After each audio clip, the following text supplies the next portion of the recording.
ৰাহুল গান্ধীক ফুল পাগল বুলি কোৱা মুখ্যমন্ত্ৰী হিমন্ত বিশ্ব শৰ্মাই এইবাৰ মুকলিকৈ ধুলাই দিম দৰে শব্দ প্ৰয়োগ কৰিছে আৰু তেওঁ কৈছে যে পশ্চিমবংগত যেতিয়া বিজেপিৰ চৰকাৰ আহিব তেতিয়া তৃণমূলৰ কৰ্মীসকলক দৌৰাই দৌৰাই ধুলাই দিব হেনো আৰু এগৰাকী মুখ্যমন্ত্ৰীৰ পদত অধিষ্ঠিত আৰু প্ৰশাসনিক মুৰব্বীও তেওঁ এগৰাকী তেনেকুৱা ধৰণৰ মন্তব্য তেওঁৰ মুখত শোভা পায়নে? আচলতে আমি বাৰে প্ৰতি এইবোৰ প্ৰসংগ উত্থাপন কৰি থাকিবলগীয়া হৈছে, কিন্তু উত্থাপন কৰি আছোঁ যদিও তেওঁ ক্ৰমান্বয়ে মানে চূড়ান্তৰ পৰা চূড়ান্ত পৰ্যায় ইতিমধ্যে অতিক্ৰম কৰিছে এনেকুৱা ধৰণৰ মন্তব্যৰে আৰু অৱশেষত তেওঁ যি পশ্চিমবংগত যি তৃণমূল কংগ্ৰেছৰ কৰ্মী আৰু বিজেপি কৰ্মীৰ মাজত যি হতাহতিৰ সৃষ্টি হৈছে বা প্ৰহাৰ কৰিছে দুয়োপক্ষৰ মাজতে সেই কাৰ্য আমি কেতিয়াও সমৰ্থন নজনাওঁ, সেয়া গৰিহণাৰ যোগ্য, তেনেকুৱা হ'ব নালাগে। কিন্তু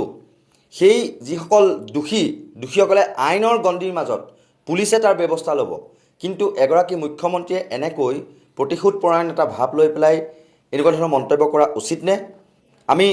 সমগ্ৰ বিষয়ে আলোচনা কৰিম আৰু মুখ্য সম্পাদক পৰেশ মালাকাৰ ডাঙৰীয়া আমাৰ সৈতে আছে। তেওঁৰ দৃষ্টিভংগীৰে এই সমগ্ৰ বিষয়টো কেনে হিচাপত চায়? আচলতে বাৰে প্ৰতি আমি এইবিলাক কথা আলোচনা কৰি থাকিবলগীয়া হৈছে, কিন্তু উপায়ো নাই। চূড়ান্তৰ পৰা চূড়ান্ত পৰ্যায় কিন্তু পাৰ কৰিছে মুখ্যমন্ত্ৰীৰ এনে কিছুমান বক্তব্যই। কি ক'ব? নহয়, এইটো তোমাৰ প্ৰশ্নটো হৈছে যে তেওঁ যিহেতু এইবোৰ কথা বাৰে বাৰে কৈ আছে, গতিকে সেইবোৰ সম্পৰ্কে আমি আমাৰ প্ৰতিক্ৰিয়া ব্যক্ত কৰাটো উচিত, বা আমিয়ে নহয়, ৰাইজে, নাগৰিকে বা বিভিন্ন পক্ষই এই সন্দৰ্ভত তেওঁলোকে প্ৰতিক্ৰিয়া প্ৰকাশ কৰাটো উচিত, বা এই সন্দৰ্ভত তেওঁলোকে তেওঁলোকৰ মতামত প্ৰকাশ কৰাটো উচিত। এতিয়া প্ৰশ্নটো হৈছে যে আমাৰ ভাৰতবৰ্ষত সম্প্ৰতি আইনৰ শাসন বোলা কিবা কথা আছে নে নাই? এজন মুখ্যমন্ত্ৰীয়ে তেওঁলোকক আমি খেদি মাৰিম, দৌৰি তেওঁলোকক ধুলাই দিম, এই ধৰণৰ কথা এজন মুখ্যমন্ত্ৰীৰ মুখত শোভা পায়নে? বা তেওঁ এই ধৰণৰ কথা তেওঁ ক'ব পাৰেনে? নিশ্চয় নোৱাৰে। প্ৰশ্ন হৈছে যে পশ্চিমবংগত নিৰ্বাচনজনিত যি ঘটনা ঘটিছে, মাৰপিট হৈছে, সংঘৰ্ষ হৈছে, হিংসাত্মক ঘটনা ঘটিছে, নিশ্চিত ৰূপে আমি কোনেও সেইবোৰ সমৰ্থন নকৰোঁ। কিন্তু এজন মুখ্যমন্ত্ৰীয়ে যদি কয় যে তেওঁলোকৰ দলৰ কোনোবা এজনক মাৰপিট কৰিছে বা খেদি পঠিয়াইছে, তো গতিকে পশ্চিমবংগত চৰকাৰ অহাৰ পিছত এতিয়া চৰকাৰ কোনে কৰে সেইটো তেওঁ কেনেকৈ জানিছে মই নাজানো। যিয়ে নকৰক, চৰকাৰ তৃণমূল কংগ্ৰেছেই কৰক বা ভাৰতীয় জনতা পাৰ্টীয়ে কৰক, কিন্তু কাৰো হাতত এইটো এখতিয়াৰ নাই যে মোৰ যি মন যাব তেনেকুৱা ধৰণৰ কথা ক'ম আৰু আমি তেওঁলোকক দৌৰাই আমি পিটিম। মুখ্যমন্ত্ৰী এজনৰ মুখত এই ধৰণৰ কথা শোভা পায় নেকি? কিন্তু ঘটনাটো হৈছে কি যে এতিয়া হিমন্ত বিশ্ব শৰ্মা এনেকুৱা এগৰাকী মুখ্যমন্ত্ৰী, যিগৰাকী মুখ্যমন্ত্ৰীয়ে মানে নক'ব লগা কথা কোৱাৰ কাৰণেই তেওঁ এতিয়া আচলতে তেওঁ মুখ্যমন্ত্ৰী হিচাপে তেওঁৰ যিটো আচৰণ বা ব্যৱহাৰ সেইটো ব্যতিক্ৰমহে। তেওঁৰ আচৰণ ব্যৱহাৰ ভাষাত অমুখ্যমন্ত্ৰী সুলভ কথা বতৰাহে তেওঁৰ কাৰণে স্বাভাৱিক হৈ পৰিছে। যোৱা সময়ছোৱাত আমি যিবোৰ ঘটনা দেখিছোঁ বা তেওঁৰ মুখৰ পৰা যিবোৰ বাক্য বচন আমি শুনিছোঁ, আৰু সেইকাৰণে মই আগতেও কৈছিলোঁ আৰু এতিয়াও কওঁ যে এই ধৰণৰ ব্যক্তি এগৰাকীয়ে মুখ্যমন্ত্ৰীৰ দৰে এটা পদবীত, এখন ৰাজ্যৰ মুখ্যমন্ত্ৰীৰ দৰে এটা পদবীত এই ধৰণৰ ব্যক্তি এগৰাকী থকাটো আচলতে তেওঁৰ কথাটো বাদেই দিলোঁ, সেই ৰাজ্যখনৰ কাৰণেও তাৰ নাগৰিকসকলৰ কাৰণেও আচলতে এটা অপমানজনক কথা, এটা লজ্জা। আৰু আমি পূৰ্বতে কিন্তু বহুকেইগৰাকী মুখ্যমন্ত্ৰী আমি দেখা পালোঁ, কিন্তু কাৰো এনেকুৱা আচৰণ আমি দেখা নাছিলোঁ। সেয়ালে সৰ্বানন্দ সোণোৱালেই হওক, তৰুণ গগৈয়ে হওক বা প্ৰফুল্ল কুমাৰ মহন্তই হওক বা হিতেশ্বৰ শইকীয়াই হওক। কি ক'ব সমগ্ৰ বিষয়টো? নহয়, এতিয়া প্ৰশ্নটো হৈছে যে মুখ্যমন্ত্ৰী মুখ্যমন্ত্ৰী তেওঁ ৰাজ্যখনৰ তেওঁ মুৰব্বী, সাংবিধানিক মুৰব্বী, কিন্তু একে সময়তে মুখ্যমন্ত্ৰী এজনৰ ব্যক্তিত্ব বোলাও কথা এটাও থাকে। ব্যক্তিগত তেওঁৰ আচৰণ বা ব্যক্তিগত তেওঁৰ বৈশিষ্ট্যও থাকে। গতিকে আমি আগৰ মুখ্যমন্ত্ৰীবোৰৰ ক্ষেত্ৰত আমি কি দেখা পাইছিলোঁ যে আগৰ যিসকল মুখ্যমন্ত্ৰী আছিল, আমাৰ ইয়াৰ আগতে আমি বিমলা প্ৰসাদ চলিহাক পাইছোঁ, আমি তাৰ আগতে লোকপ্ৰিয় গোপীনাথ বৰদলৈক পাইছোঁ, আমি বিষ্ণুৰাম মেধিক পাইছোঁ, আমি বিমলা প্ৰসাদ চলিহাক পাইছোঁ, আমি মহেন্দ্ৰ মোহন চৌধুৰীক পাইছোঁ, আমি শৰৎ সিংহক পাইছোঁ, আমি তৰুণ গগৈক পাইছোঁ, গোলাপ বৰবৰাক পাইছোঁ, আমি সৰ্বানন্দ সোণোৱালক পাইছোঁ। ইয়াৰ প্ৰত্যেকজন মানুহে এজনৰ লগত এজনৰ প্ৰত্যেকৰে তেওঁলোকৰ ব্যক্তিগতভাৱে তেওঁলোকৰ মাজত অমিল আছে, কিন্তু তেওঁলোকে যিটো পদবীত আছে সেই পদবীটোৰ প্ৰতি তেওঁলোকে সন্মান সম্ভ্ৰম ৰাখিহে তেওঁলোকে কথা বতৰা কৈছিলে বা তেওঁলোকে ৰাজহুৱা আচৰণ কৰিছিল। হয়, আমি দেখিছিলোঁ যে তৰুণ গগৈ ডাঙৰীয়াই কেতিয়াবা ঘপককৈ কিছুমান শুহুতীয়া কথা কৈ দিছিলে বা মুকলিকৈ কথা তেওঁ কৈছিলে, কিন্তু এই ধৰণৰ আচৰণ, এই ধৰণৰ অসাংবিধানিক আচৰণ তেওঁ কেতিয়াও কৰা নাছিলে, উগ্ৰও নাছিল, কেতিয়াও নাছিলে। কাৰণ মই দেখিছোঁ এবাৰ তেওঁ কিন্তু অকপতে স্বীকাৰ কৰিছিল। এবাৰ তেতিয়া মই দিল্লীৰ পৰা আহি পোৱাৰ বেছিদিন হোৱা নাই, বোধহয় 2006 চন নেকি, 2005 নে 6 চন বোধহয়, গুৱাহাটী ৰেলৱে ষ্টেচনত এটা বৰ ডাঙৰ বোমা ফুটিছিল আৰু বহুত মানুহৰ হতাহতি হৈছিল। আৰু লগে লগে মুখ্যমন্ত্ৰী সেই ঠাইলৈ গৈছিল আৰু গৈ তেওঁ কিন্তু এইটো স্বীকাৰ কৰিছিল যে আমাৰ আচলতে নিৰাপত্তাত আমাৰ গাফিলতি আছে, আমাৰ সুৰুঙা আছে, আৰু এইটো আমি স্বীকাৰ কৰিব লাগিব। তৰুণ গগৈ। গতিকে চৰকাৰ হ'লে চৰকাৰৰ যে কেতিয়াও কোনো ভুল নহ'ব, সীমাবদ্ধতা নাথাকিব সেইটো কথা নহয়। আমি ৰাইজে নাগৰিকে আমিতো চৰকাৰৰ ভুল ত্ৰুটি সীমাবদ্ধতা দেখাই পাই আছোঁ, দেখিয়ে থাকোঁ অনবৰতে, কিন্তু চৰকাৰেও মাজে মাজে দেখিব লাগে। সেইকাৰণে মই কৈছোঁ যে অসমত এতিয়ালৈকে যিমানবোৰ মুখ্যমন্ত্ৰী হৈছে কোনেও এই বৰ্তমানৰ যিজন মুখ্যমন্ত্ৰী সেই মুখ্যমন্ত্ৰীজনৰ দৰে ইমান পাতল কথা কোৱা আৰু কোনো লাগ-বান নোহোৱা কথা কোৱা আমি ইয়াৰ আগতে দেখা নাছিলোঁ। গতিকে মই এইটোৱে ক'ম যে তেওঁ এই মুখ্যমন্ত্ৰীৰ যিটো পদবী, এই যিখন আসন, সেইখনৰ প্ৰতি তেওঁ আটাইতকৈ, এতিয়া অসমত যিমানবোৰ মুখ্যমন্ত্ৰী হৈছে তাৰ ভিতৰত আটাইতকৈ অন্যায় কৰি যে এই আসনখনৰ প্ৰতি, এই পদবীটোৰ প্ৰতি অন্যায় কৰা ব্যক্তিজন হৈছে এই হিমন্ত বিশ্ব শৰ্মা। একেবাৰে শেষত সুধিছোঁ, এইবিলাক যিবিলাক মন্তব্য কৰি আছে হিমন্ত বিশ্ব শৰ্মাই, সেয়া নিৰ্বাচনী অধিসূচনা ভংগ কৰা নহয় জানো, বা মেৰুদণ্ডহীনভাৱে কাম কৰাৰ বাবেই, নিৰ্বাচন আয়োগে মেৰুদণ্ডহীনভাৱে বা আৰক্ষী প্ৰশাসনে একপক্ষীয়ভাৱে কাম কৰাৰ বাবেই এনেদৰে বাৰে প্ৰতি এটাৰ পাছত আন এটা তেনেকুৱা ধৰণৰ মন্তব্য কৰি যাবলৈ সাহস কৰিছে নেকি তেওঁলোক? কাৰণ কোনো ধৰণৰ জাননীও জাৰি নকৰে, একো নকৰে, তেওঁ সম্পূৰ্ণ নিজৰ যি মই মতালিৰে এনেকুৱা ধৰণৰ মন্তব্য কৰি থাকিবলৈ সুযোগ পাইছে নেকি, কি ক'ব? নাই, এইটো এটা তুমি এটা বৰ প্ৰাসংগিক আৰু গুৰুত্বপূৰ্ণ প্ৰশ্ন উত্থাপন কৰিছা যে এই ধৰণৰ সাংবিধানিক মুৰব্বী হিচাপে এগৰাকী ব্যক্তিয়ে এই ধৰণৰ কথা বতৰা যদি কয়, আৰু বিশেষকৈ নিৰ্বাচনকালীন সময়ত য'ত নিৰ্বাচনৰ আচৰণ বিধি প্ৰযোজ্য হৈ আছে, কিন্তু আমি দেখিছোঁৱেই অকল হিমন্ত বিশ্ব শৰ্মাই নহয়, তেওঁলোকৰ গুৰু নৰেন্দ্ৰ মোদীয়েও এই যে সংসদত যিখন সমষ্টি পুনৰ নিৰ্ধাৰণ যিখন বিল আৰু তাৰ লগত মহিলাৰ আসন সংৰক্ষণৰ কথাটো জড়িত হোৱা যিখন বিল আছিল, সেই বিলখন সংসদত গৃহীত নোহোৱাৰ পিছত প্ৰধানমন্ত্ৰীয়ে তেওঁ ৰাষ্ট্ৰক উদ্দেশ্যি এটা ভাষণ দিছিল, আৰু সেই ভাষণটোত, ৰাষ্ট্ৰক উদ্দেশ্যি দিয়া ভাষণত, ৰাষ্ট্ৰ কেৱল এটা দলৰ এটা একাংশ জনসাধাৰণ নহয়, ৰাষ্ট্ৰটো হৈছে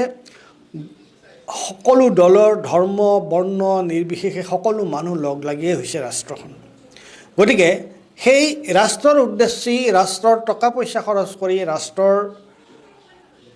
তোমাৰ প্ৰচাৰ মাধ্যম ব্যৱহাৰ কৰি যেতিয়া ৰাষ্ট্ৰৰ উদ্দেশ্যে এটা বক্তৃতা দিয়া হয়, এটা বক্তব্য তেওঁ প্ৰকাশ কৰে, সেইটো এনেকুৱা ধৰণৰ দলীয় সংকীৰ্ণতাৰ পৰা ঊৰ্ধত হ'ব লাগে। কিন্তু নৰেন্দ্ৰ মোদীটো সেই কামটোৱে কৰিলে। ঠিক একেধৰণৰ কাম কৰি আছে বাৰম্বাৰ, এবাৰ নহয়, এবাৰ দুবাৰ নহয়, বাৰম্বাৰ সেই ধৰণৰ কাম কৰিছে অসমৰ মুখ্যমন্ত্ৰী হিমন্ত বিশ্ব শৰ্মাই। কিন্তু আমি এতিয়া প্ৰশ্ন কৰিব লাগে যে নিৰ্বাচন আয়োগ ক'ত আছে? নিৰ্বাচন আয়োগ ক'ত আছে? গতিকে আৰু বিশেষকৈ যেতিয়া এখন ৰাজ্যত যেতিয়া নিৰ্বাচন হয়, এটা ঠাইত যেতিয়া নিৰ্বাচন হয়, তাত প্ৰশাসনৰ গোটেইখিনি দায়িত্ব আচলতে নিৰ্বাচন আয়োগৰ ওপৰত নিৰ্ভৰ কৰে। গতিকে আমি একো দেখাই নাই তেনেকুৱাকৈ। আমি দেখিছোঁ যে খাৰ্গে কিবা এটা, কংগ্ৰেছৰ সভাপতি খাৰ্গে কিবা এটা মন্তব্য কৰিলে প্ৰধানমন্ত্ৰীৰ বিৰুদ্ধে, সেইটো ক্ষেত্ৰত কিন্তু নিৰ্বাচন আয়োগে তেওঁক জাননী জাৰি কৰিছে। গতিকে মোদীৰ ক্ষেত্ৰত নিৰ্বাচন আয়োগ ক'ত আছে? হিমন্ত বিশ্ব শৰ্মাৰ এই যিবিলাক আবুল তাবুল কথা বা এই যিবিলাক অসাংবিধানিক আইনৰ বিৰুদ্ধে যোৱা কথা, সেই সন্দৰ্ভত নিৰ্বাচন আয়োগে কি কৰিছে? আমি একো কৰা দেখা নাই। একো কৰা দেখা নাই। কেৱল এটাই কথা হয়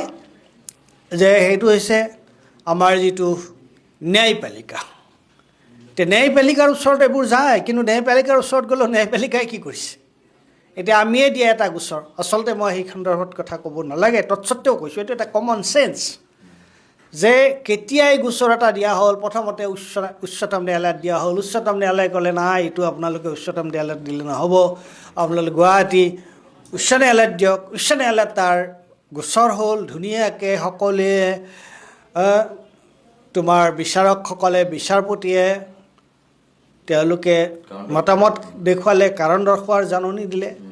তাৰপিছত কি হ'ল? উত্তৰ চাগে দিয়া নাই এতিয়ালৈকে। দিলে, আকৌ শুনানি হ'ল সৌসিদিনা। এতিয়া কি আৰু 4 মাহ আৰু 4 সপ্তাহৰ সময় দিয়া হৈছে মুখ্যমন্ত্ৰীক তেওঁ কাৰণ দৰ্শোৱাৰ বাবে। তেওঁলোকে এই 2 সপ্তাহ হৈ গ'ল, 2 সপ্তাহ নে 3 সপ্তাহ হৈ গ'ল, সেই সময়ত তেওঁলোকে সময়ে নাপালে কাৰণ দৰ্শোৱাৰ। আৰু তাৰ মাজততো তেওঁ কিমান আৰু তেনেকুৱা ধৰণৰ কথা বতৰা কৈছে। 23 মাৰ্চত দিছিল নেকি? গতিকে এতিয়া পৰহিদিনা এইটোক লৈ শুনানি হ'ল। শুনানিৰ পিছত আকৌ 4 সপ্তাহৰ কাৰণে তেওঁক সময় দিয়া হ'ল, নিৰ্ধাৰিত কৰা হ'ল। যে কোৰ্টৰো আমি দেখিছোঁ, ন্যায়পালিকাৰ ক্ষেত্ৰতো আমি দেখিছোঁ, সেইটো বহু সময়ত কি হয়, এই ধোঁৰাসাপৰ ফুচফুচনিৰ দৰে হয়। তেওঁলোকে বহুত কথা কয় এই শুনানিৰ সময়ত, কিন্তু কাৰ্যতঃ তেওঁলোককো আমি বৰ বিশেষ কিবা ব্যৱস্থা লৈছে বুলি আমি দেখা নাই। গতিকে এইটো হৈছে আমাৰ গণতন্ত্ৰৰ, ভাৰতৰ গণতন্ত্ৰৰ শেহতীয়া অৱস্থা, যে সাংবিধানিক মুৰব্বীয়ে, প্ৰধানমন্ত্ৰী এগৰাকীয়ে এই ধৰণৰ কথা কাম কৰে, মুখ্যমন্ত্ৰী এগৰাকীয়ে এই ধৰণৰ তেওঁৰ বক্তব্য তেওঁ দিয়ে। গতিকে এতিয়া আমি সাধাৰণ মানুহ কাৰ ওচৰলৈ যাব? ক'লৈ যাব? নিৰ্বাচন আয়োগে এইবোৰ দেখিও নেদেখাৰ ভাও জুৰি থাকে। ন্যায়ালয়লৈ গ'লে ন্যায়ালয়তো আমি কি সুবিচাৰ পাওঁ সেইটো ভগৱান জানে বুলিয়ে ক'ব লাগিব। যে এতিয়া পৱন খেৰাৰ সন্দৰ্ভত খুব তীব্ৰভাৱে তেওঁলোকে পুলিচে ব্যৱস্থা লৈছে, কোৰ্টেও আদালতেও লৈছে। কিন্তু কুংকি চৌধুৰীৰ ক্ষেত্ৰত কি হ'ল? মই দিয়া যিখন গোচৰ আছিল, যিটো গোচৰ আছিল, FIR আছিল, সেই সন্দৰ্ভত কি হ'ল? গতিকে এইবোৰ কথা আমি আলোচনা কৰিব লাগিব। তুমি এই প্ৰশ্নটো মোক সুধিছা, এইবোৰ প্ৰশ্ন আমি আলোচনা কৰিব লাগিব। আৰু এইবোৰ প্ৰশ্ন আমি ৰাইজক ক'ব লাগিব যে ৰাইজ চাই থাকক আপোনালোকৰ চকুৰ সন্মুখত কি ঘটনা ঘটি আছে আৰু কেনেকুৱাকৈ আইনৰ অপব্যৱহাৰ কৰা হৈছে, আইনৰ শাসন ভংগ কৰা হৈছে। গতিকে এইবোৰ প্ৰশ্ন আমি এতিয়া ৰাইজৰ আদালতলৈ লৈ যাব লাগিব আৰু এইবিলাকৰ বিচাৰ ৰাইজেই কৰিব লাগিব। নিশ্চয়কৈ যদিহে আজি এনেকুৱা ধৰণৰ যি নিৰ্বাচনী অধিনিয়ম তাৰ উলংঘন কৰি পেলাই কেতবোৰ মন্তব্য কৰি থকাৰ পিছতে বা কেতবোৰ আচৰণবিধি কৰি থকাৰ পাছত যদি নিৰ্বাচন আয়োগে মেৰুদণ্ড পোন কৰি সম্পূৰ্ণ নিৰপেক্ষৰূপে যদি ব্যৱস্থা গ্ৰহণ কৰিলেহেঁতেন, তেতিয়াহ'লে এনেকুৱা ধৰণৰ নিজৰ মইমতালিৰে একাংশ উদ্ভট তথা প্ৰতিশোধপৰায়ণমূলকভাৱে যি এনেকুৱা ধৰণৰ মন্তব্য বা যিবোৰ আচলতে অসাংবিধানিক বুলি কোৱা হয়, তেনেকুৱা ধৰণৰ মন্তব্য কৰিব নোৱাৰিলেহেঁতেন হিমন্ত বিশ্ব শৰ্মাই। যিদৰে কংগ্ৰেছৰ ক্ষেত্ৰত বা বিৰোধী দলসমূহৰ ক্ষেত্ৰত নিৰ্বাচন আয়োগক আমি সৰব হোৱা দেখিবলৈ দেখিবলৈ পাওঁ, একশ্যন মুডত দেখিবলৈ পাওঁ, সেয়া আৰক্ষী প্ৰশাসনকো আমি একশ্যন মুডত দেখিবলৈ পোৱা যায়। কিন্তু তাৰ বিপৰীতে শাসকীয় পক্ষৰ যদি কোনোবাই সেই একেই বা তাতকৈ যদি ডাঙৰ বা মাৰাত্মক ভুল যদি এটাৰ পাছত আন এটা যদি কৰি থাকে, তথাপিও কিন্তু চকু মুদাৰ কুলিৰ ভাৱতহে আমি দেখিবলৈ পাওঁ, যাৰ ফলস্বৰূপে তেওঁলোকে এনেকুৱা ধৰণৰ কিছুমান যি নিৰ্বাচনী অধিনিয়ম সেয়া ভংগ বা উলংঘন কৰা মন্তব্য এটাৰ পাছত আন এটা কৰি থাকিবলৈ বা কৰি গৈ আছে। কিন্তু ইয়াৰ বিৰুদ্ধে কোনো ধৰণৰ ব্যৱস্থা গ্ৰহণ কৰা নাই। তাৰ ফলত তেওঁলোকে সুযোগ লৈ পেলাই এনেকুৱা ধৰণৰ মন্তব্য কৰি গৈ থকা আমি দেখিবলৈ পাইছোঁ। আজি তেখেতৰ নামটো ল'ব মোৰ ভয় লাগে, কাৰণ কিয় জানে আমি অনিল নগৰবাসীয়ে বিজুলী ঢেৰেকনি বুলি ক'লেই আমাৰ ভয় লাগে।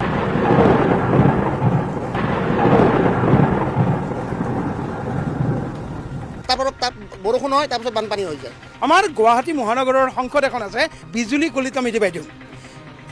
সকলোতকৈ দুখৰ কথা, মই দুৰ্ভাগ্যজনক বুলি ক'ম যে সেই বাইদেউক আমি আজিলৈ দেখা নাপালোঁ। বানপানীততো নাপালোঁৱেই, আমাৰ মাজৰ পৰা মানুহ হেৰাই গ'ল। বাইদেউ কোনোদিন আমাক সান্তনা দিবলৈ নাহিল আমাৰ মাজত, আৰু তাৰ পিছতো বানপানী যোৱাৰ পিছত আমাৰ এটা খবৰ ল'ব বা আমাৰ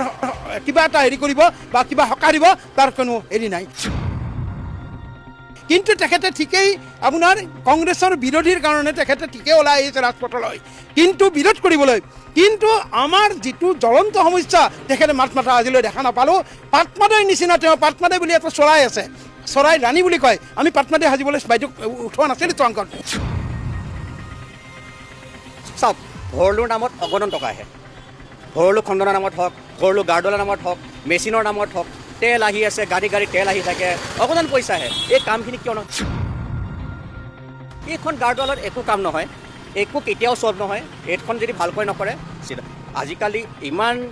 হাই হেৰিত আপোনাৰ কাম চলে, কিয় নাই কৰা মই নাজানো।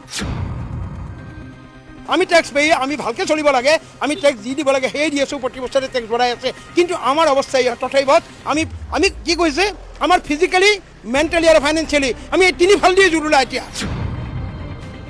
গুৱাহাটী মহানগৰী, তাৰ আন এটা নাম স্মাৰ্ট চিটি অফ আছাম। কিন্তু এইখন স্মাৰ্ট চিটিত এজাক বৰষুণ দিয়াৰ লগে লগে ৰাজপথ ক'ত আৰু ফুটপাথ ক'ত আৰু খাল বিল ক'ত সকলো সমান হৈ পৰে, পানী এআঁঠু ওপৰত থাকে। আৰু ইয়াৰ পিছতো যেতিয়া কৰ্তৃপক্ষই বা পৌৰ নিগমে উচিত ব্যৱস্থাপনা নলয় এই কৃত্ৰিম বানৰ সমস্যা সমাধানক লৈ বা নিষ্কাশনক লৈ পেলাই, তেতিয়া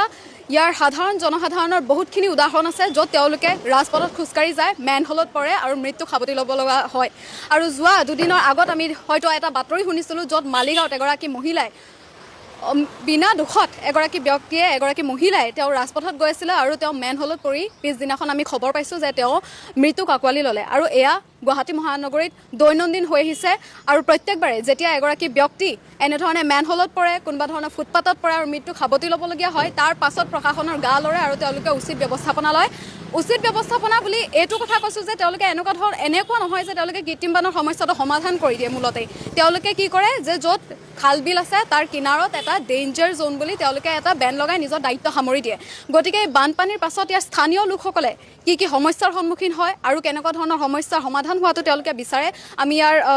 অনিল নগৰৰ স্থানীয় লোকসকলৰ সৈতে জানিবলৈ চেষ্টা কৰিম, তেওঁলোকক আমি সুধিম এই বিষয়ে। গতিকে আপুনি যিহেতু অনিল নগৰৰ এগৰাকী স্থায়ী বাসিন্দা, গতিকে কেনেকুৱা ধৰণৰ সমাধান মানে সমস্যাৰ সন্মুখীন হৈছে যে দেখিছে, কেনেকুৱা ধৰণৰ সমস্যা হৈছে, কি ক'ব এই বিষয়ে? বানপানীটো গ'ল, তাৰ পিছৰ অৱস্থাটো আৰু ভয়াৱহ। মানে এনেকুৱাকৈ মানে আপোনাৰ মহ বা আপোনাৰ বিভিন্ন ধৰণৰ চৰ্মৰোগ হ'ব পাৰে বা কিবা হ'ব পাৰে, কিন্তু তাৰ প্ৰিকশ্যন নাই। চৰকাৰে কোনো পধ্যেই আপোনাৰ কোনো ক্ষেত্ৰতে আমাৰ সেইবিলাক সমাধান কৰিবলৈ চেষ্টাও নকৰিলে আৰু কোনো খবৰ ল'বও নাহিলে। সকলোতকৈ ডাঙৰ কথা হৈছে আমাৰ এজন সংসদ আছে, আমাৰ গুৱাহাটী মহানগৰৰ সংসদ এখন আছে বিজুলী কলিতা মেধি বাইদেউ।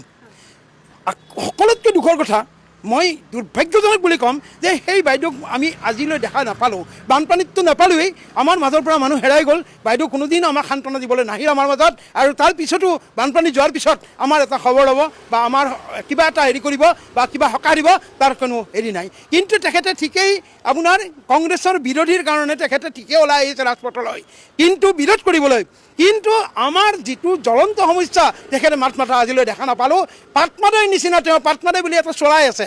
চৰাই ৰাণী বুলি কয় আমি পাটমাটি সাজিবলৈ বাইদেউক উঠোৱা নাছিলোঁ সংসদ এগৰাকী দায়িত্ব আছে তেখেতে সজৰি উত্থাপন কৰিব লাগিছিল দিল্লীৰ মছনদত যে আমাৰ বানপানী কেনেকৈ মষিমূৰ হ'ব কেনেকৈ মৰিখন হ'ব আৰু আমাৰ বানপানী কেনেকৈ আপোনাৰ আমাৰ যিখিনি জনসাধাৰণ আমাক সজাগ কৰিব আমাক মানে সুবিধা দিব তাৰ কোনো মানে তেখেতে কোনো আজিলৈ কোনো উল্লেখ নকৰিলে আৰু আমাৰ ৰাষ্ট্ৰীয় সমস্যাৰূপে আমাৰ বানপানীক দিল্লীৰ মছনদত ৰাষ্ট্ৰীয় সমস্যাৰূপে জ্ঞান কৰি মানে আপোনাৰ জনাবলৈ ৰাষ্ট্ৰীয় সমস্যা বুলি জনাবলৈ কিন্তু তেখেতে কোনোদিন এইটো মাত মতা নাই আমাৰ ৰাষ্ট্ৰীয় সমস্যা হ'ব লাগে আমাৰ বানপানী কিন্তু আজিলৈ সেইটো হোৱাই উঠা নাই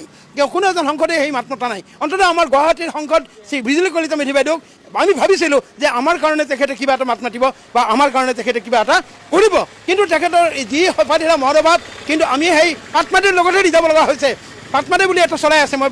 আগতে উল্লেখ কৰিছোঁ এই পাটমাটি চৰাই নিচিনা লুকাই থাকে তেওঁ সেই ওলাই নাহে এনেকুৱা পাটমাটি চৰাই সাজিবলৈ আমি ৰাজকুমাৰী সাজিবলৈ আমি বিজুলী কলিতা মেধি বাইদেউক সংসদ হিচাপে বিচৰা নাছিলোঁ কিন্তু তেখেতে যিটো আমাক দিলে যিখিনি আমাক দিলে আমি সঁচাকৈ লজ্জিত আমি দুখিত আচলতে আমি টেক্স পেই আমি টেক্স দি আছোঁ আমি যি বিচাৰে তেখেত তাকেই কৰি আছোঁ আমি টেক্স পেই আমি সেই হিচাপে আমি যিখিনি আমাৰ কৰণীয় আমাৰ পাব লাগে চৰকাৰৰ পৰা সেই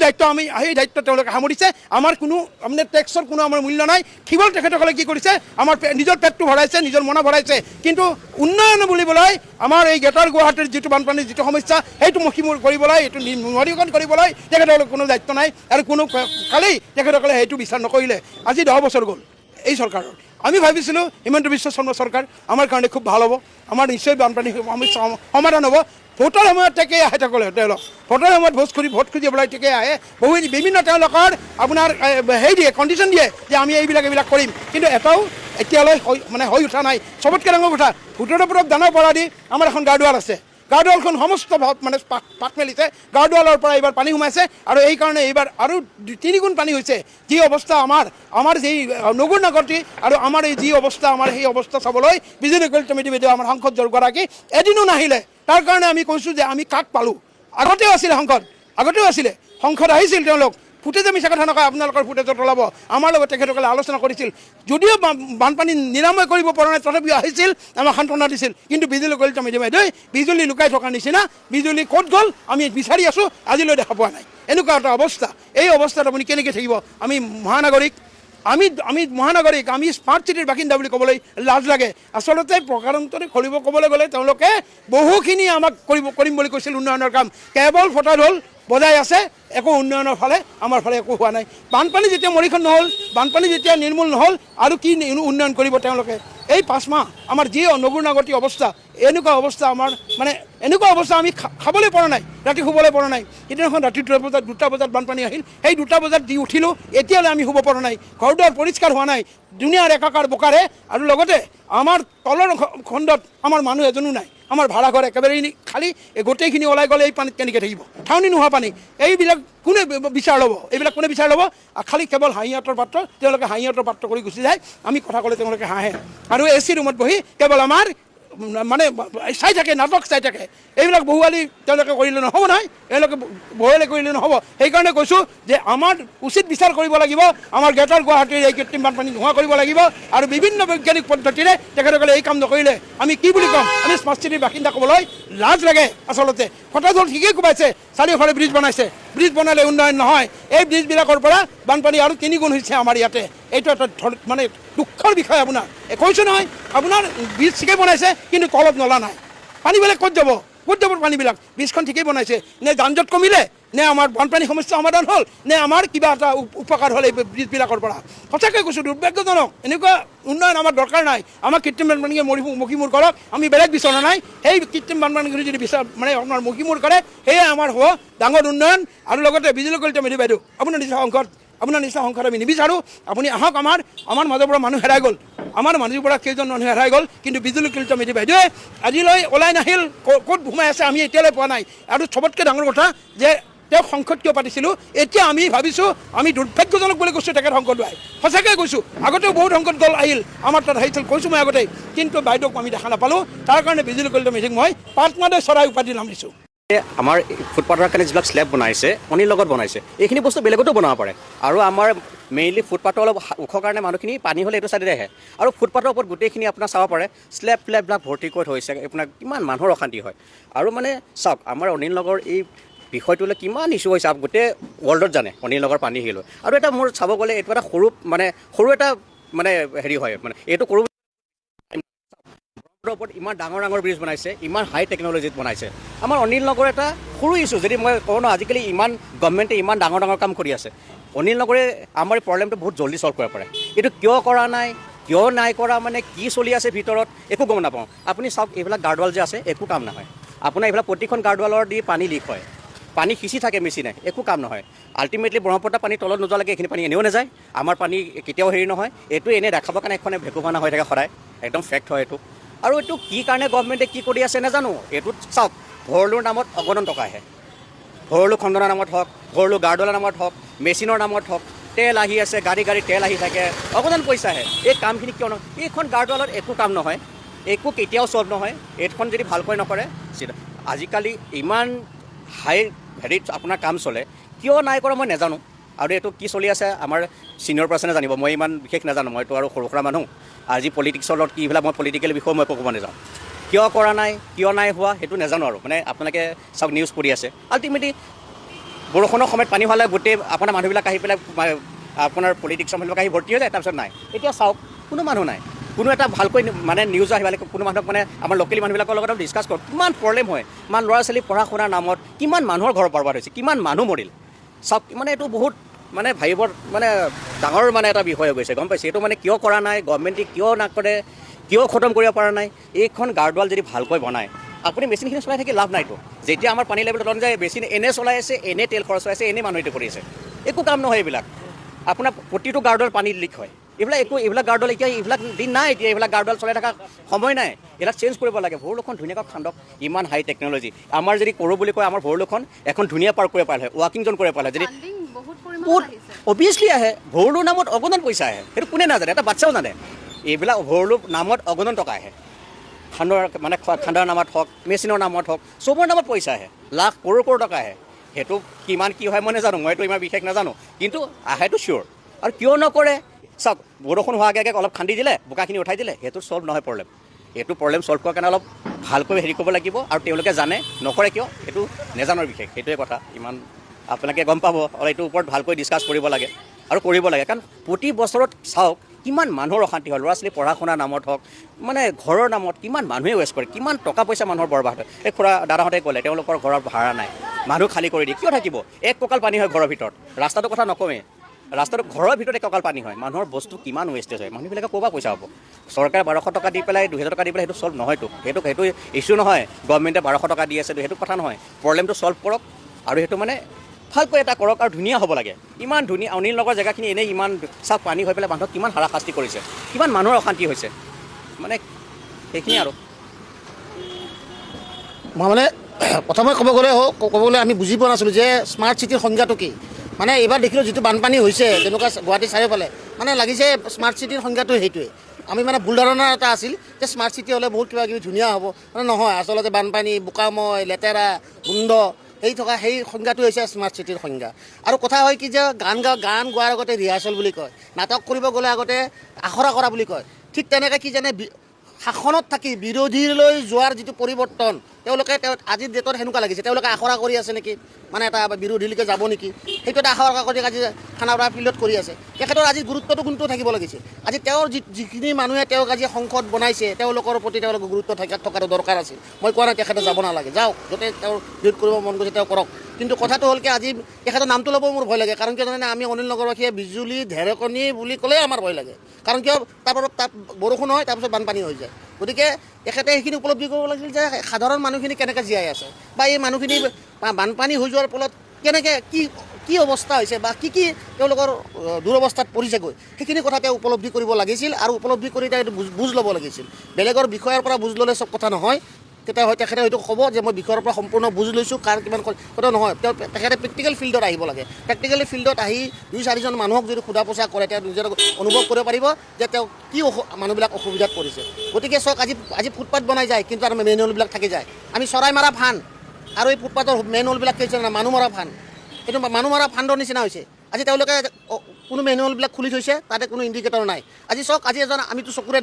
নেদেখা মানুহজনে কি অৱস্থা হ'ব। গতিকে তেওঁলোকৰতো এলাৰ্টনেছ এটা থাকিব লাগিছিল যে আজি যিখিনি ধৰক যাৰ মেইন হ'ল আছে, যে তাত কোনো উন্মুক্ত অৱস্থাত আছে, সেইখিনি জেগাত যদি ইণ্ডিকেটৰ এটা নাথাকে, আজি আমি চকুৰে দেখা মানুহে উঠি বাঢ়ি গৈছোঁ, আৰু চকুৰে নেদেখাজনৰ অৱস্থা কি হ'ব তেওঁলোকে কিন্তু এইটো কথা আজিলৈকে উপলব্ধি কৰা নাই। গতিকে মই ভাবোঁ এই যে স্মাৰ্ট চিটিৰ সংজ্ঞা, কিবা যে স্মাৰ্ট কিবা আৰু স্মাৰ্ট পুলিচ কিবা কিবি কৈ থাকে নহয়, তেখেতসকলে এই ফুটপাথৰ মেইন হ'লবিলাক অ'পেন কৰি তাতো স্মাৰ্ট শব্দটো ব্যৱহাৰ কৰিব লাগে, যাতে এজন চকু থকা মানুহে পাৰ হৈ যাব পাৰে, লগতে এজন অন্ধও যাব পাৰে। গতিকে তেনেকুৱা ধৰণৰ ব্যৱস্থা কৰিব লাগে। এডাল বাঁহ ফুটি ৰঙা এখন কাপোৰ মাৰি দিলে নহয়, সেইটো কুৰি ক্ষতি কৰাৰ আগৰ কথা আছিল। আৰু সেইটো যেতিয়া আমি দেখোঁ যে মানে কাৰোবাৰ ঘটনা এটা হৈছে, কোনোবা নলাত পৰিছে, তাৰ পাছতহে ডেঞ্জাৰ জ'নৰ যিটো এটা বেন লগোৱা হয় বা তেওঁলোকৰ মানে বিপদ সংকেত যিটো লগোৱা হয় সেইটো হয়, নহ'লে কিন্তু আমি দেখোঁ যে ৰাজপথবোৰ উন্মুক্ত অৱস্থাত থাকে। এই বিষয়ে কি ক'ব? এই বিষয়ে মই কৈছোঁ সজাগতাৰ অভাৱ। আজি তেওঁলোকে মই এইকাৰণে কৈছোঁ যে আজি তেওঁলোকৰ বিষয়ে নি কিবা এটা ৰিপৰ্ট দিছে, তেওঁলোকে চাইছে, কিন্তু যদি স্বচক্ষুৰে যে তেওঁ প্ৰত্যক্ষ কৰিলেহেঁতেন, সেই তেওঁ জেগাই মই ভাবোঁ তেখেতো আহিলে হয়তো এই মানুহখিনিৰ বানপানীত হৈ যোৱাৰ পিছত অকল নবীন গুৱাহাটীৰ বিভিন্ন জেগাত হোৱা মানুহখিনিৰ যিখিনি দুখ, তেওঁ চাগে হয়তো তেওঁ নিজৰ দুখ বুলি ভাবিলেহেঁতেন। গতিকে মই তেখেতক সেইখিনি আহ্বান কৰিছোঁ যে তেওঁ এই ভুক্তভোগীৰ কাষলৈ আহক, আহি কিনে বুজ লওক, আৰু ইয়াৰ পৰিত্ৰাণ কি হ'ব তেওঁলোকে এটা ব্যৱস্থা কৰিব লাগে। সংসদত আজি যেনেকৈ তেওঁলোকে কিবা এটা কাৰণে আজি আন্দোলন কৰিছে, মই বিচাৰোঁ আমাৰ সংসদজনেও গৈ আমাৰ সংসদত তেওঁ আন্দোলন কৰিব লাগে যে অসমৰ বানপানী প্লাছ গুৱাহাটীৰ যিটো কৃত্ৰিম বানপানী সেইটো এটা সমাধান কৰিব বিচাৰে। গতিকে অকল সংসদ হৈ 5 বছৰ একবাৰ ভোট দিয়াৰ কাৰণে 5 বছৰৰ কাৰণে তেওঁ থাকিব, এইটো নিশ্চিত, কিন্তু 5 বছৰটো তেওঁ শেষ বুলি যদি ধৰি লৈছে মোৰ ক'ব লগা নাই। যদি তেওঁ আৰু ভৱিষ্যত আছে বা ভৱিষ্যতে ভাবে, তেতিয়াহ'লে তেওঁ এইখিনি কাম কৰা দৰকাৰ। ৰাইজে কি দুখত ভুগিছে, ৰাইজে ইয়াৰ পৰা কেনেকৈ পৰিত্ৰাণ পাব, সেই ব্যৱস্থাখিনি তেওঁলোকে গ্ৰহণ কৰিব লাগে। অকল ৰাজনৈতিক এটা গণ্ডিৰ মাজতে থাকিলে নহয়। এজন সংসদ হোৱাৰ পিছত তেওঁ এটা ৰাজনৈতিক দলৰ সদস্য নহয়, তেওঁ গোটেই সমষ্টিটোত যিমান সকলোৰে তেওঁ এজন সংসদ হৈ পৰে। গতিকে তেওঁক মই এইটোৱে আহ্বান জনাইছোঁ যে ৰাজনীতিতকৈ ওপৰত আহক, তেওঁ মানৱতাৰ ৰূপ ধৰক, আৰু মানৱতাৰ ৰূপ ধৰি কিনে এই যিখিনি মানুহ কষ্টত আছে, সেই দুখ থকা মানুহখিনিক তেওঁ পৰিত্ৰাণ দিবৰ কাৰণে কিবা এটা ব্যৱস্থা গ্ৰহণ কৰাটো দৰকাৰ, আৰু মই বিচাৰোঁ।